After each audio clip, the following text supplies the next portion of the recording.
اطاعت بجا لا کر جتنی لذت ملتی ہو اتنی ہی اللہ اور اس کے رسول کی مخالفت کو ترک کرنے میں بھی لذت ملتی ہو. اللہ اور اس کے رسول کی محبت کو دنیا اور دنیا داروں کی محبت پر ترجیح دے. ایک طرف دنیا ہے، دنیا کے اسباب ہیں، عادتیں ہیں، مال و دولت ہے، بزنس ہے، کاروبار ہے، سود خوروں کے ساتھ وابستگی ہے اور ان کے ساتھ اٹھنا بیٹھنا ہے. اور ایک طرف کوئی محلے کے غریب سے قاری صاحب ہیں، ان کے ساتھ اسلام دعا ہے. مگر اس شخص کے دل میں اس سود خور اور امیر اور دنیا دار کی اتنی عزت نہ ہو جتنی محلے کے اس غریب قاری صاحب کی عزت ہو. اس لیے وہ سود خور کا دامن شیطان سے وابستہ ہے اور اس غریب قاری کا دامن مصطفیٰ کریم کے قدموں سے وابستہ ہے.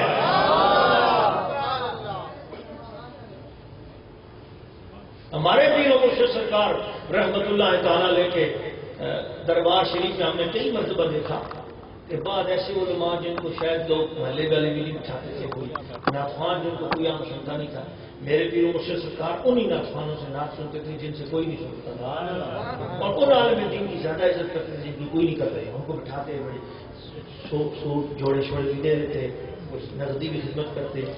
تو بعد لوگوں نے کہا کہ حضور آپ اکثر ایسے نعتخوانوں کو بلاتے ہیں کہ جن کو عام طور پر کوئی اتنا خاص سنتا نہیں ہے، نہ ان کی کوئی اتنی زیادہ لوگوں میں مشہوری ہے، آپ ان کو بلاتے ہیں. فرمایا بھی میں اللہ کی اور اس کے رسول کی محبت کی بنا پر ایسا کرتا ہوں. لوگوں کی چاہت نہیں دیکھتا، میں حضور کو دیکھتا ہوں کہ اس کو حضور نے نعت پڑھنے کی ہمت دے دی ہے، مگر لوگ نہیں اس کو بلاتے. میں بلاؤں کہ اس کو تو حضور ہی نے سکھائی ہے نا، تو سنائے، شاید اس کا دل خوش ہو تو اس بہانے ادھر سے زیادہ نظر کرم نصیب ہو. ہم آج طرزیں دیکھتے ہیں، مشہوریاں دیکھتے ہیں، تو بڑا زیادہ بڑا نعتخوان بلایا انہوں نے تو واہ واہ ان کی. جتنا بڑا نعتخوان بلایا اتنا بڑا محفل والے کی عزت ہوتی ہے. اور اگر کسی عام آدمی کو بلایا یا کوئی محلے کا ہے تو اس کو کہا کوئی ٹھیک ہے، ان کی اتنی پہنچ ہی نہیں. تو پہنچ تو یہاں کی پہنچوں کا کوئی معاملہ نہیں ہے. لذت ایمان اگر لینی ہے تو پھر یہ دیکھو کہ اس بارگاہ میں کوئی قبول ہے، سادہ سی بھی پڑھ رہا ہے تو سبحان اللہ. ہر چیز میں ہم لوگ ادھر ہی نپے کو لے جاتے ہیں. یہ یاد رکھ لینا، یہ مت سمجھنا کہ شاید اس کے لیے فرشتوں کو بہت بڑی محنت کرنی پڑتی ہو نا. اپنے اندر من میں ڈوب کر پا جا سراغ زندگی. تو اگر میرا نہیں بنتا نہ بن اپنا تو بن. پانی پانی کر گئی مجھ کو قلندر کی یہ بات، تو جھکائے بغیر کے آگے تو نہ تن تیرا نہ من. ہاں پھول ہے یا پریاں ہیں کتار اندر کتار، اودے اودے نیلے نیلے پیلے پیلے پیرہن. تو اس وجہ سے حسن بے پرواہ کو اپنی بے حجابی کے لیے ہوں اگر شہروں سے بن پیارے تو شہر اچھے کے بن اسے جو پیار. بات تو یہ اسے جو پیارا لگتا ہو وہ سادہ بھی ہو تو قبول ہے. ارے ساری رات قاری القرآ عبداللہ بن ابی کا سکھایا وہ اذانیں دیتا رہا تجوید اور قرات کے ساتھ. اللہ نے صبح طلوع نہیں کی، کہا وہ ٹوٹی پھوٹی بولی والا بلال اذان دے گا تو کب میں شہری کو طلوع کروں گا. نعرہ رسالت فیضان مدینہ. وہ کیا چیز تھی بولو نا؟ وہ ذائقہ تھا. عرش والا وہ ذائقہ مانگ رہا تھا. یہ نیچے سنگلے صاف کر کے تو پوری قراتیں کر رہے تھے. تجوید اور قرات کا لفظ پڑھ رہا تھا عبداللہ بن ابی کا موزن، اور رسول اللہ کا موزن رو رہا تھا کہ آج مجھ سے اذان کیوں چھوٹ گئی ہے، میں نہیں دے پاؤں گا، میں غریب ہوں. وہ رو رہا ہے اور ادھر وہ خوشی کے مارے بانگے دے رہا ہے. وہ 12 بانگے دے چکا اور ایک مرتبہ بھی کرن طلوع نہیں ہو رہی، رات اور لمبی ہو رہی ہے. ادھر رسول اللہ باہر نکلے اور جا کر بلال کی آنکھوں پہ ہاتھ رکھے، اس کے خود بخود آنسو صاف کیے، اپنے دامن سے اسے اٹھا کر سینے سے لگایا اور عرش والا تیری بولی کا منتظر ہے. یہ کیا چیز تھی؟ یہ ذائقہ تھا. کیا تھا؟ وہ ذائقہ جسے آج ہم بھول گئے ہیں. تبھی یہ حقیقت منتظر نظر آ لباس مجاز میں کہ ہزاروں سجدے تڑپ رہے ہیں میری جبین نیاز میں.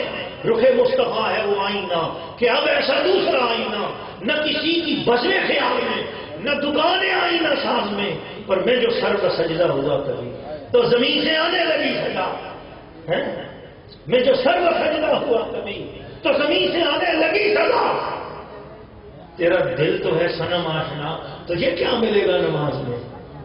یہ اپنی نمازوں میں ذائقہ تب پیدا ہوگا جب نمازوں میں جمال مصطفیٰ کو سامنے لاؤ، اپنے مرشد کو۔ یہ بھی مسئلہ یاد رکھو، نماز کامل کرنے کے لیے اپنے مرشد کا تصور نماز میں ضروری ہے۔ یہ تصور کا مسئلہ شریعت کا مسئلہ ہے، اور شریعت کا مسئلہ طریقت کا مسئلہ ہے، حق ہے۔ اور میں آپ کو بتاتا ہوں، ہم نے نماز میں جب بھی سلوک پایا اسی رستے سے پایا، فیض پایا تو اسی رستے سے پایا کہ اپنے مرشد کو یہ تصور کرو کہ وہ آپ کے ساتھ کھڑے ہیں اور وہ نماز پڑھ رہے ہیں اور آپ کو نماز پڑھا رہے ہیں، ایک ایک لفظ وہ سکھا رہے ہیں اور آپ پڑھ رہے ہیں۔ ان کے تصور وسیلے سے جب نماز پیش کرو گے تو آپ کی نماز آپ کی بغیر تصور مرشد والی 70 نمازوں سے زیادہ افضل ہو گئے۔ یہ امام قشیری نے بھی لکھا، یہ شاہ الدین سہروردی نے لکھا، یہ غوث پاک نے لکھا، خواجہ معین الدین چشتی اجمیری نے لکھا، تمام بزرگان دین نے لکھا۔ انہوں نے لکھا ساری دنیا کے مولوی ایک طرف ہو جائے ان کا ایک فکرہ ان سے سب سے اعلیٰ ہے۔ انہوں نے لکھا ہے نماز کے اندر اپنے مرشد کا تصور کر کے نماز پڑھ، تیرا مرشد تیرے ساتھ نماز پڑھ رہا ہے۔ بلکہ آگے چلایا، اس میں آگے بھی بڑھایا ہے، فرمایا ایک وقت ایسا آ جائے پھر یہ تو سمجھ کہ تو نہیں پڑھ رہا نماز، تو ہٹ گیا ہے۔ جب نماز پر کھڑے ہو تو یہ تصور تیرا مرشد خود کھڑا ہے، وہی نماز پڑھ رہا ہے، وہی پڑھ رہا ہے۔ اپنی نماز مرشد کی نماز میں فنا کر، پھر مرشد تیری نماز کو اٹھا کر رسول کی نماز میں فنا کرے گا۔ یہ ہے ذائقے کی بات۔ کس کی بات ہے؟ چلو یار، آج کے عنوان کا خطاب یہی، اس خطاب کا عنوان جو ہے یہی رکھ لینا، ایمان کے ذائقے کی بات، ٹھیک ہے؟ آج تسلیم رضا صاحب نے جو ہے یہ ذائقوں کا کاروبار بھی ان کا ذائقوں والا ہی ہے، ذائقوں والا ہی تو اسی لیے ذائقوں کی بات ہو گئی۔ آج ظاہر و باطن سے مناسبت ہو گئی ہے، اس میں باب مسمہ ہو گئے، ذائقوں کی دنیا میں ذائقے کا بیان ہو گیا۔ سبحان اللہ۔ آخری کلمہ بس میں اجازت چاہوں گا، تو شخص کو دوبارہ واپس کفر میں پلٹنا اور واپس دوبارہ اس ماحول میں جانا اس کے لیے اتنا ناپسندیدہ ہو، دوبارہ وہ ماحول اتنا ناپسندیدہ ہو کہ جتنا اس کو اگر آگ میں اٹھا کر پھینک دیا جائے تو آگ میں اٹھا کر پھینکنا ناپسندیدہ ہو۔ کوئی بندہ جیسے آگ میں دوبارہ کود جائے، ایسا ہونا اس کے لیے مشکل ہے نا، آگ میں کودنا۔ تو اسی طرح وہ یہ سمجھے کہ میں اگر دوبارہ اس ماحول میں چلا گیا تو مجھے آگ لگ جائے گی، میں آگ میں گر پڑوں گا۔ اس لیے اس ماحول کو دوبارہ کبھی بھی اچھے لفظوں میں یاد نہ کرے جس ماحول کو چھوڑ کر وہ اپنے پیر و مرشد سے وابستہ ہو چکا ہے۔